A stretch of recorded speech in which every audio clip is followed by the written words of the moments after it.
क्या इसराइल और America Iran को तबाह करने की योजना बना रहे हैं? क्या अगले कुछ महीनों में इसराइल ईरान के परमाणु ठिकानों पर हमला करेगा? ये महज सवाल नहीं रह गए हैं दोस्तों, क्योंकि औपचारिक मंच पर इसराइल और अमेरिका खुलकर ईरान को धमकी दे रहे हैं।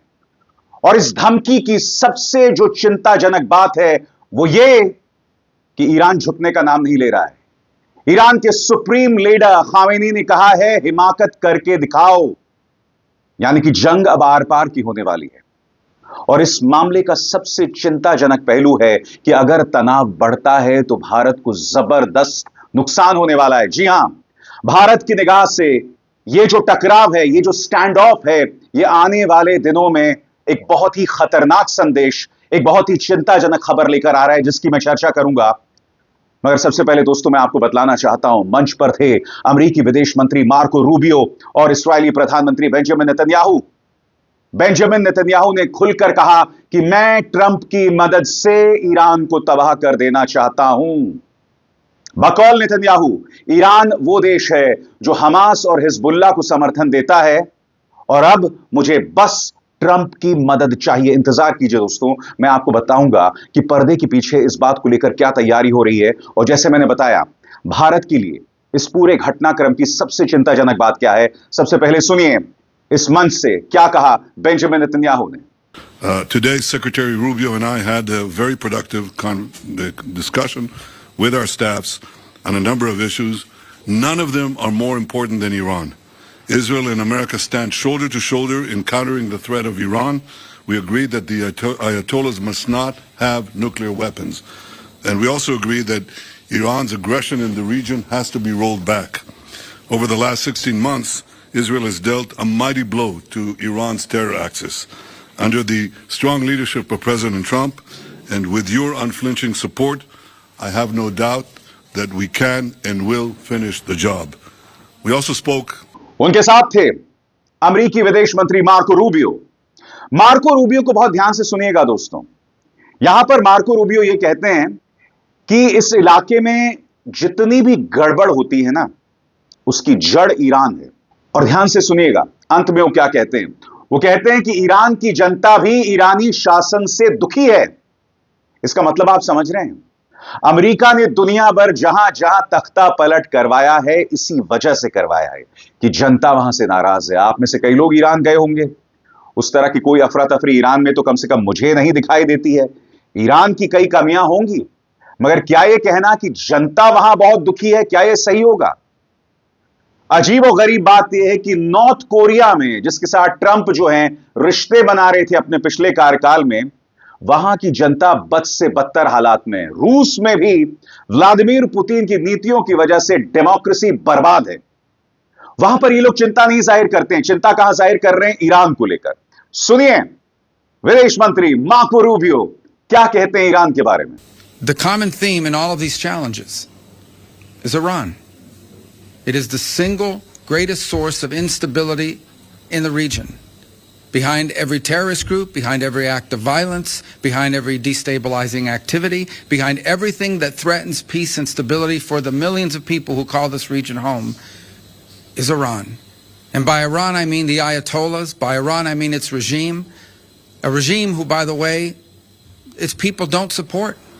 The people of Iran are victims of that regime. And so I think it's important to constantly point that whether we talk about Hamas or we talk about Hezbollah or we talk about violence in the West Bank or we talk about destabilization in Syria or we talk about any of these issues, the militias in Iraq, they all have behind them one common theme: Iran.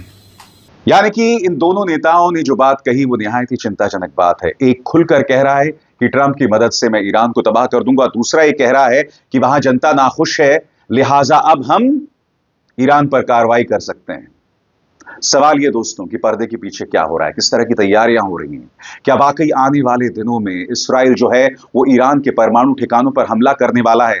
सबसे बड़ी बात, Iran ये बार बार कहता रहा है कि हमारा जो परमाणु कार्यक्रम है वो शांतिपूर्ण उद्देश्यों के लिए, और यही नहीं, जो अंतरराष्ट्रीय परमाणु एजेंसीज हैं उनके तमाम दिशा निर्देशों का पालन ईरान ने किया है। फिर भी ये जो आक्रामक कार्रवाई है ईरान को ढकेलेगा परमाणु बॉम्ब हासिल करने को लेकर। और कई जानकार यह भी कहते हैं कि ईरान बमुश्किल 24 घंटे दूर है एक परमाणु बॉम्ब बनाने को लेकर। अब आप बताइए दोस्तों, जब उसका वजूद खतरे में होगा तो वो क्या करेगा? यह अपने आप में दुनिया के लिए बहुत खतरनाक है। और इंतजार कीजिए, मैं आपको बतलाऊंगा कि भारत के लिए चिंताजनक बात क्या है। मगर सबसे पहले दोस्तों, आयतुल्लाह खामेनी ने इस मुद्दे पर पलटवार किया है। वो कह रहे हैं ऐसा करने की हिमाकत भी मत करना। उन्होंने जो सोमवार को अपना भाषण दिया है उसमें क्या कहा है उस पर गौर कीजिएगा। ईरानी न्यूज एजेंसी इरना में इस बारे में क्या जानकारी दी गई है, एक एक शब्द आपके स्क्रीन पर। इस्लामिक रेवोल्यूशन के नेता आयतुल्लाह सैयद अली खामेनी ने कहा, दुश्मन ईरान में पब्लिक ओपिनियन को अपने हिसाब से मोड़ने में नाकाम रहे हैं और उनकी साजिशें आगे नहीं बढ़ पाई हैं। उन्होंने ये बात तेहरान में कही जब सोमवार को ईस्ट अजरबैजान प्रांत के हजारों लोग उनसे मिलने पहुंचे। यह मुलाकात 1978 में तबरीज शहर के लोगों द्वारा पहलवी शासन के खिलाफ किए गए विद्रोह की सालगिरह के मौके पर हुई। इस दौरान राष्ट्रपति मसूद पेशकियां समेत कई बड़े अधिकारी भी मौजूद थे।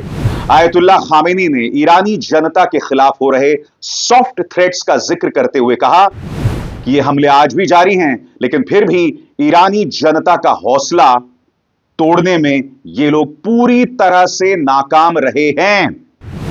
ईरान का ये जो जवाब है उसे आपको बेंजामिन नेतन्याहू की धमकी की पृष्ठभूमि में पढ़ना पड़ेगा। दोस्तों, क्या कहा था उन्होंने, एक बार फिर गौर कीजिए। नेतन्याहू कहते हैं, बेंजामिन नेतन्याहू ने कहा था कि डोनाल्ड ट्रंप के सपोर्ट से उनकी सरकार ईरान के खतरे को पूरी तरह से खत्म करने का पूरा काम करेगी। इस बीच अमेरिका में रिपोर्ट्स आई हैं कि इसराइल आने वाले कुछ महीनों में ईरान के न्यूक्लियर ठिकानों पर एयर स्ट्राइक करने की सोच रहा है। ट्रंप का कहना है कि वो तेहरान से कोई समझौता करना ज्यादा पसंद करेंगे, लेकिन अगर बातचीत फेल हुई तो अमेरिका के मिलिट्री एक्शन लेने पर वो विचार कर रहे हैं। उनकी सरकार ने शुरू में एक सख्त शर्त रख दी थी कि ईरान को अपना पूरा न्यूक्लियर प्रोग्राम छोड़ना पड़ेगा। याद कीजिएगा दोस्तों, जब ट्रंप राष्ट्रपति बने थे तो बनते ही उन्होंने एक बहुत ही भड़काऊ बात कही थी। उन्होंने कहा था कि अगर ईरान ने मुझ पर हमला करने की सोची भी तो मैं पूरे ईरान को दुनिया के मानचित्र से हटा दूंगा। याद है कि नहीं आपको? अमेरिका का एक राष्ट्रपति एक मंच पर बैठकर इस तरह की धमकी दे रहा था। इसीलिए अब जो बात बेंजामिन नेतन्याहू कह रहे हैं, उनके साथ खड़े होकर जो बात मार्को रूबियो कह रहे हैं, इसे जोड़कर देखिए। कुछ दिनों पहले डोनाल्ड ट्रंप की धमकी कि हम ईरान को नेस्तनाबूद कर देंगे। सुनिए क्या कहा था उन्होंने। Mr. President, when you said if they do it, they get obliterated. Just to be clear, you're talking about if Iran made an attempt on your life. Yeah, that would be called total obliteration, and I can't imagine they do that. It should have been stated by Biden, but he didn't state it because he had no clue, as you know, as everybody knows. I'd love to have a good relationship with everybody. They can't have a nuclear weapon. That was the only thing that was very important. They can't have a nuclear weapon. Beyond that, it would be very tough if they insist on doing that. They have some of their leadership, I can tell you right now, and maybe you know it, maybe you don't, but there are many people at the top ranks of Iran that do not want to have a nuclear weapon just for that very reason. दोस्तों इंतजार कीजिए, क्योंकि मैं जानता हूं आपके जहन में वही सवाल होगा कि भारत के लिए इसका क्या नुकसान होने वाला है। मगर चूंकि मैं इस वक्त ये जो सामरिक स्थिति बनी हुई है उसकी चर्चा कर रहा हूं, लिहाजा आपके जहन में कई सवाल होंगे कि पर्दे के पीछे क्या तैयारियां हो रही हैं। अमेरिकी गुप्तचर विभाग इस संभावित हमले को लेकर क्या खबरें पेश कर रहा है, इस पर भी हमें गौर करने की जरूरत है। क्या तैयारी है? पिछले हफ्ते से अमेरिकी खुफिया एजेंसियां रिपोर्टर्स को ब्रीफ कर रही हैं कि उन्हें लगता है कि इसराइल 2025 की पहली छमाही में ईरान के न्यूक्लियर ठिकानों पर हमला कर सकता है। लेकिन इन खुफिया रिपोर्ट्स में यह भी बताया गया है कि इसराइल को इस मिशन में अमेरिका के सपोर्ट की जरूरत पड़ेगी, जैसे एरियल रिफ्यूलिंग, इंटेलिजेंस और रिकॉनेसांस।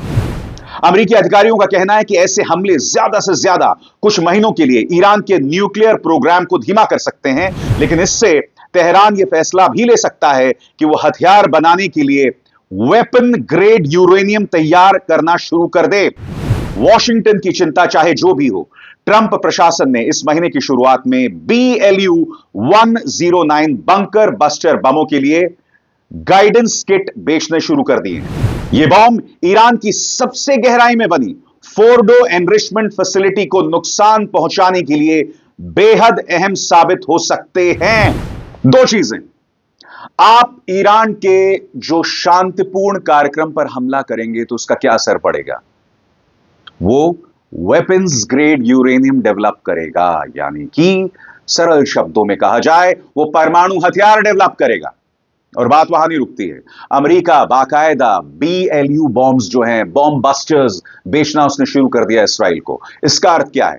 जमीन के बहुत नीचे जो तमाम ईरान के वेपन्स ग्रेड यूरेनियम है, या जो परमाणु संयंत्र को बनाने के लिए, परमाणु बॉम्ब को बनाने के लिए जो चीजें हैं, उससे टारगेट किया जा सकता है। मगर आपको अंदाजा है दोस्तों, अगर ऐसा हुआ तो इसका असर ईरान पर क्या पड़ेगा? कितने बड़े पैमाने पर वहां पर एक परमाणु दुर्घटना हो सकती है।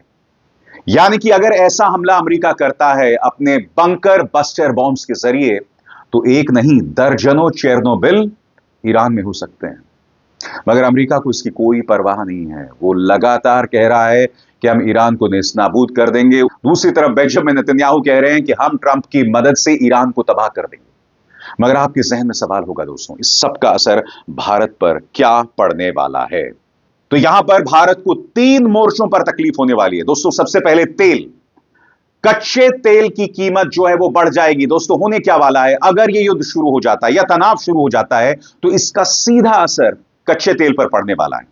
और कच्चे तेल में अगर प्रति बैरल $10 की भी उछाल आती है, $10 की भी उछाल आती है, तो आपको अंदाजा नहीं है कि भारत में पेट्रोल के दाम कितने बढ़ने वाले हैं। और यह सिर्फ युद्ध से पहले की बात है। जी हां, युद्ध से पहले अगर तनाव होता है और अगर कच्चे तेल के बैरल की कीमत में $10 का उछाल आता है, तो भारतीयों पर इसका असर करीब 0.5% ज्यादा रकम के तौर पर होगा। यानी कि पेट्रोल के दाम जंग शुरू होने से पहले ही ₹100 प्रति लीटर से ऊपर बढ़ जाएगी। इसके अलावा दोस्तों दूसरा अहम कारण, चाबहार पोर्ट। आप जानते हैं दोस्तों, चाबहार पोर्ट है, इसके लिए भारत ने न सिर्फ ईरान के साथ बल्कि पाकिस्तान के साथ भी समझौता किया है। और चाबहार पोर्ट का क्या मकसद है? चाबहार पोर्ट का मकसद यह है कि चाबहार पोर्ट जो यूरोप है, चाबहार पोर्ट यूरोप के लिए भारत का दरवाजा बन जाता है। इसीलिए भारत चाहता है कि पाकिस्तान और ईरान के साथ शांति बनी रहे। मगर आप जानते हैं, जैसे ही यह जंग शुरू हो जाती है, या उससे भी बड़ी बात, अगर ये जंग के हालात बन जाते हैं तो भारत के बिजनेस पर जबरदस्त असर पड़ने वाला है।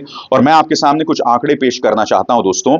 अब तक भारत ने चाबहार पोर्ट के लिए ईरान को करीब $370 मिलियन दिए हैं, और इसमें करीब $250 मिलियन कर्ज भी शामिल है।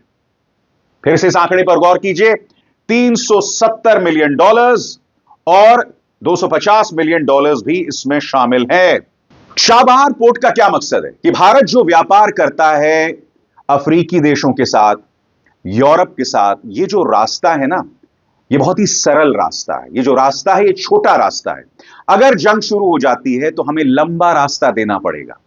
जी हां, भारत को विकल्पों की तलाश करनी पड़ेगी, क्योंकि हालात बद से बदतर हो जाएंगे। और सबसे बड़ी बात, अगर ये जंग शुरू हो जाती है तो होगा क्या कि पूरा मध्य पूर्व जो है वो तनाव में आ जाएगा। और एक बार मध्य पूर्व तनाव में आ जाता है तो स्वाभाविक सी बात है, व्यापार नामुमकिन हो जाता है। यानी कि व्यापार की निगाह से भारत को नुकसान, तेल की निगाह से भारत को नुकसान। यानी कि ना चाहते हुए भी भारत जो है इस जंग में फंस जाएगा। इसके अलावा ईरान के साथ जो बायलैटरल ट्रेड है, यानी जो द्विपक्षीय वार्ता है, उस पर असर पड़ने वाला है। और मैं आपको बतलाना चाहता हूं दोस्तों, 2019 में ईरान के साथ भारत का जो बायलैटरल ट्रेड था, यानी द्विपक्षीय जो व्यापार था, वो $17 बिलियन यानी $17 अरब था। और ये 2023 में घटकर $2.33 अरब हो गया। यानी इतनी गिरावट आ गई 2019 और 2023 में। मगर ऐसा नहीं है कि सिर्फ ईरान के साथ गिरावट आई है। जैसे कि आप जानते हैं, भारत और इस्राइल रक्षा मामलों में सहयोगी हैं। क्या आप जानते हैं कि इस्राइल के साथ भी भारत का जो द्विपक्षीय व्यापार है उसमें कमी आई है?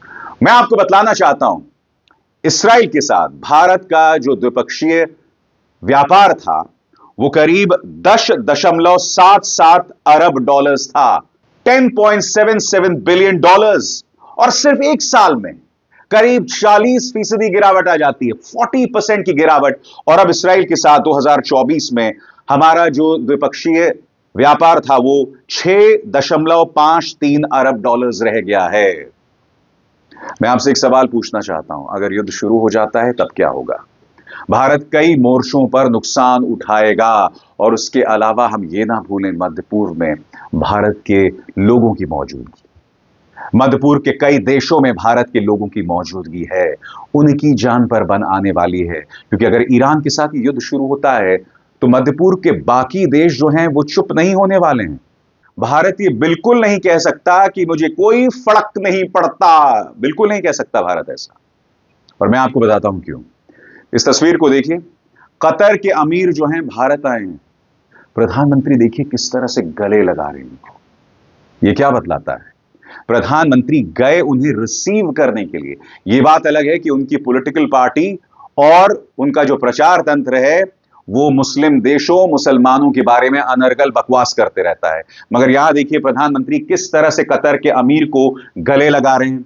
याद कीजिएगा सऊदी शासक को भी किस तरह से मुस्कुराते हुए कुछ सालों पहले प्रधानमंत्री ने किस तरह से गले लगाया था, किस तरह से मुस्कुराए थे। तो इन तस्वीरों पर गौर कीजिए, कतर के अमीर को किस तरह से गले लगा रहे हैं, सऊदी शासक को मिलकर कितने खुश हो रहे हैं। इसका मकसद क्या है? क्योंकि भारत भी कहीं ना कहीं इन रिश्तों को तरजीह देता है, भारत इनसे मुंह नहीं मोड़ सकता है। तो आपको गौर करना पड़ेगा दोस्तों कि कतर के शासक से इस तरह से मिलना, इससे पहले सऊदी के साथ भारत के जो रिश्ते हैं, यह बतलाता है कि भारत इस रीजन को इग्नोर नहीं कर सकता। उनका प्रचार तंत्र और उनकी पॉलिटिकल पार्टी बेशक घटिया राजनीति के लिए देश के अंदर जो मर्जी कहते रहे, मगर रिश्तों को इग्नोर नहीं किया जा सकता। और अगर ईरान के साथ जंग शुरू हो जाती है तो जाहिर सी बात है दोस्तों, रिश्तों पर असर पड़ने वाला है और भारत के सामने विकल्प होगा। भारत को कहा जाएगा कि आप पक्ष लीजिए, आप इस्राइल के साथ हैं या ईरान के साथ हैं। तमाम जो मुस्लिम देश हैं भारत को अल्टीमेटम जारी करेंगे, तब भारत क्या करेगा? क्योंकि भारत के ज्यादातर लोग इन मुस्लिम देशों में बसे हुए हैं, सऊदी में, इसके अलावा यूनाइटेड अरब एमिरेट्स में, कतर में, जॉर्डन में, यहां बसे हुए हैं वो लोग। आपको अंदाजा है क्योंकि इस्राइल में तो बहुत गिने चुने भारतीय हैं। तो भारत से कहा जाएगा कि आप एक पक्ष लीजिए, तब भारत क्या करेगा? यह भी चुनौती है। इसलिए मैं उम्मीद करता हूं दोस्तों कि ट्रंप और नेतन्याहू के जो भी इरादे हैं ईरान के बारे में वो कामयाब ना हो, क्योंकि इसका सबसे बड़ा नुकसान किसी और को नहीं, भारत को होने वाला है। हर वो व्यक्ति जो अपनी बुद्धि का इस्तेमाल करेगा वो इस मामले की गंभीरता को समझेगा। अवसार शर्मा को दीजिए इजाजत। नमस्कार। स्वतंत्र और आजाद पत्रकारिता का समर्थन कीजिए, सच में मेरा साथी बनिए। बहुत आसान है दोस्तों, इस ज्वाइन बटन को दबाइए और आपके सामने आएंगे ये 3 विकल्प, इनमें से एक चुनिए और सच के इस सफर में मेरा साथी बनिए।